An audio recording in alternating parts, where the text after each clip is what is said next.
우리는 걸어다니는 교회입니다. 사람들은 후회를 많이 합니다. 망하고 나면 후회하고요. 실패하고 나면 후회를 하죠. 후회의 대부분은 그때 그것을 하지 말았어야 하는데, 멈췄어야 하는데, 이런 이슈들입니다.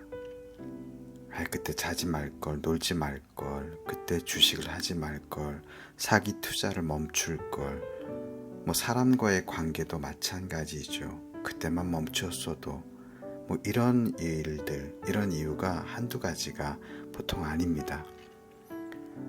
오늘 본문에 아도니악은 스스로 높아져 왕이 되려고 했는데요. 아우 솔로몬에게 왕위를 내주고 지금은 간신히 살아난 존재가 되었습니다. 자기 스스로도 이것은 하나님이 나를 막으신 것이다 이렇게 인정했습니다.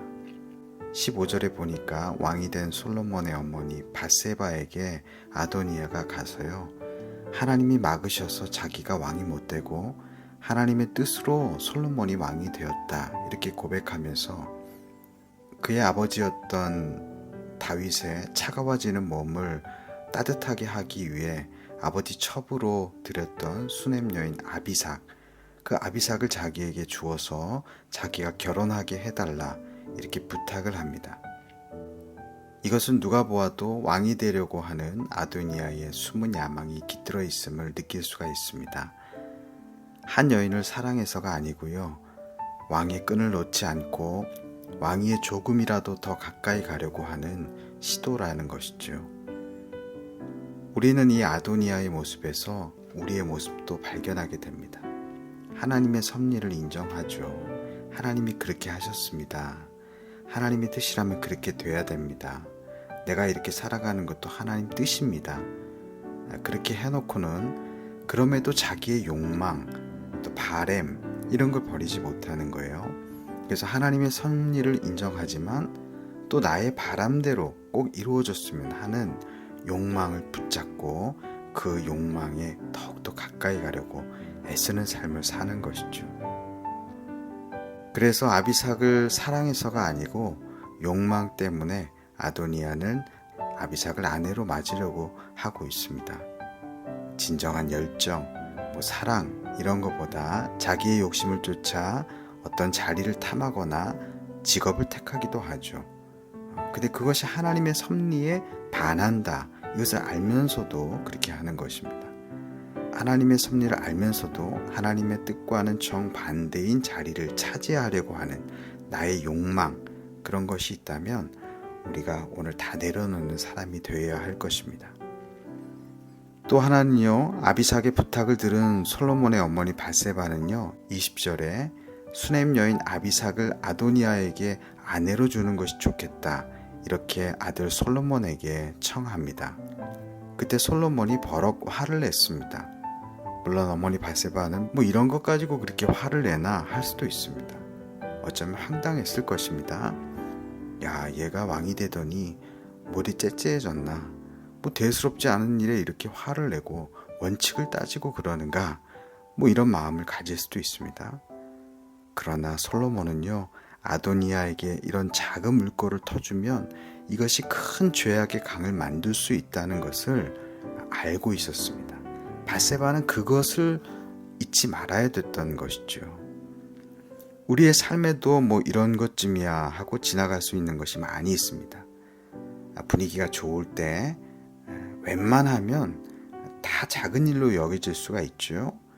그러니까 성공하고 분위기 좋으면 그런 것쯤이야 그냥 넘어갈 수 있지 이렇게 생각하는 것이 더 많아지는 것입니다. 그래서 작은 죄악에 넘어지는 성도, 또 죄악에 넘어지는 사역자를 보면요, 대부분 하나같이 다 잘 될 때예요. 왜냐하면 잘 되면 웬만한 것은 다 허용하게 되는 인간의 본성 때문이라고 생각이 됩니다. 솔로몬도 왕이 되었으니까 아비삭쯤이야 아내로 달라고 하는 아도니아의 부탁 그냥 들어줄 수도 있죠. 그러나 분별력 있게 이것을 잘 생각하면 이 작은 허용이 큰 죄악의 물줄기가 되어서 나에게 돌아올 수 있다. 아비삭을 사랑해서가 아니라 왕위에 가까워지려는, 나를 내려뜨리라는 아도니아의 숨은 계략이 담겨 있는 행동이다. 이렇게 본다면 이 악을 몰아내려고 하는 솔로몬의 판단이 맞은 것이죠. 사도 바울은 데살로니가서에서 악은 모양이라도 취하지 말라 이렇게 했습니다. 악은 작은 것이라도 모양만이라도 취하게 되면 그것이 큰 악이 될 수 있다. 악의 물꼬가 될 수 있다. 이렇게 말하는 것입니다. 신천지가 교회 안에 있어도 사랑으로 감싸야 된다. 이렇게 말하시는 분도 있습니다. 그러나 잘못된 온정주의가 공동체를 무너뜨릴 수 있다. 이것도 기억해야 될 것입니다.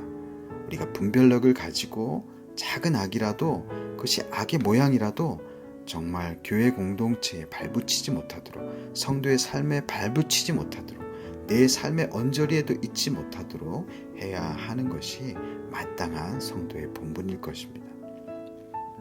우리 마지막으로 아비삭에 대해서 생각해 보려고 합니다. 아비삭은 다윗의 따뜻한 이불이 되기 위해서 다윗의 신하들에 의해서 첩으로 책봉되었습니다. 당시에는 젊은 여인들을 통한 치료가 일상적인 것이었습니다. 그래서 죽어가는 한 노인을 위해서 젊은 여인도 사랑 없이도 일로서 얼마든지 연결되는 일이 발생할 수 있었습니다. 오늘 본문의 아도니아가 그 아버지의 이불 역할을 했던 아비삭을 자기의 처로 달라고 하는 거예요. 이때도 마찬가지입니다. 사랑해서가 아니고 그냥 일종의 도구로 생각해서 왕위에 가까워지려는 자기의 욕망의 도구로 생각하여서 아도니아가 이런 요구를 한 것이죠. 아비삭은 아도니아에 의해 일종의 협상 도구가 되어버리고 말았습니다. 사랑하는 오레이스 가족 여러분들, 우리 주변에 이런 도구 취급당하는 사람들이 많이 있습니다. 그러나 모든 사람들은요, 하나님의 형상으로 만들어진 존재들입니다. 그래서 우리 주변에는 아무도 무시할 사람이 없습니다. 그가 어떤 경제적인 위치에 있든, 어떤 직업을 가졌든, 어떤 국적을 가졌든, 그는 하나의 고귀한 하나님의 형상을 닮은 인생인 것입니다. 우리는 우리의 욕망을 위해 악을 가까이 두고 하나님의 섭리를 인정하면서도 자기의 뜻을 이루려는 욕망들을 내려놓지 못할 때가 참 많이 있습니다.